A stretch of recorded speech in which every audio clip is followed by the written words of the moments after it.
Yun, magandang araw sa inyong lahat. Magandang umaga, magandang hapon, magandang tanghali, magandang gabi.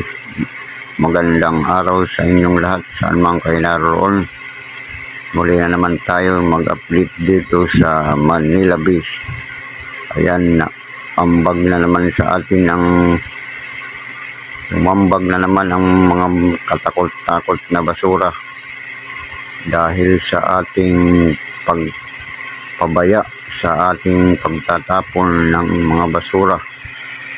Ayan na naman ang mga nakalipas pang bagyo. Bagamat matagal-tagal nang walang bagyo, ngayon marami pa rin ang dumarating na mga basura at hindi pa nalilinis sapagkat napakaraming basura. Ito'y bandang dulo ng Dolomite Beach. Ito yung bandang area 2. Pero sa bandang sa may entrance, kahit pa paano ay nalinis na. Ito yung sinasabi natin na dahil sa ating pagtatapon kung saan-saan na wala sa ayos na pagtatapon ng mga basura. Ito yung nangyari pagka may bagyo dito sa atin, yung mga saan-saan nanggagaling na mga basura galing ng ibang mga lugar sa mga ilog. Ito'y galing sa mga ilog, mga imbornal na mga tinatapon sa mga kalsada kung saan-saan tabi-tabi. Kaya yan ang resulta.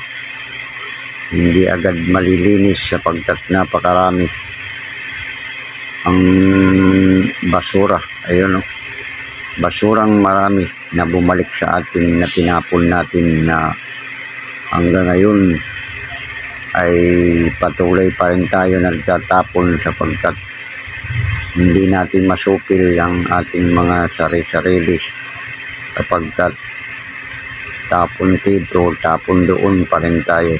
Kaya yan ang magiging resulta natin sa ating karagatan. Pag may bagyo, ang lahat ng mga basura ay mapupunta sa dagat. Hindi lang naman ito dito sa lugar ng Maynila nanggagaling ang mga basura. Ito ay nanggagaling din sa mga ibang lugar, sa mga ibang mga beach, sa yung mga nanggagaling sa malalayo, galing sa ilog. Yung mga tinapon natin sa mga imbornal, ito ay napupunta dito sa Manila Beach. Minsan mga tinapon sa mga kalsada kung saan-saan tinatapon natin. Kaya ito ang resulta sapagkat may bagyo. Pag may bagyo, ito ay nangyayari sa atin. Bagamat matagal na nakalipas ang bagyo, mayroon pa rin napapadpad na mga basura.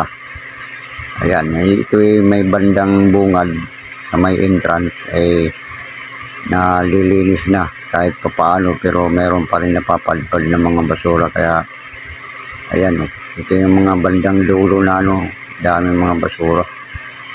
Kaya ito yung inuuna nila dito sa may entrance, pero kahit pa paano mayroon na silang nalilinis.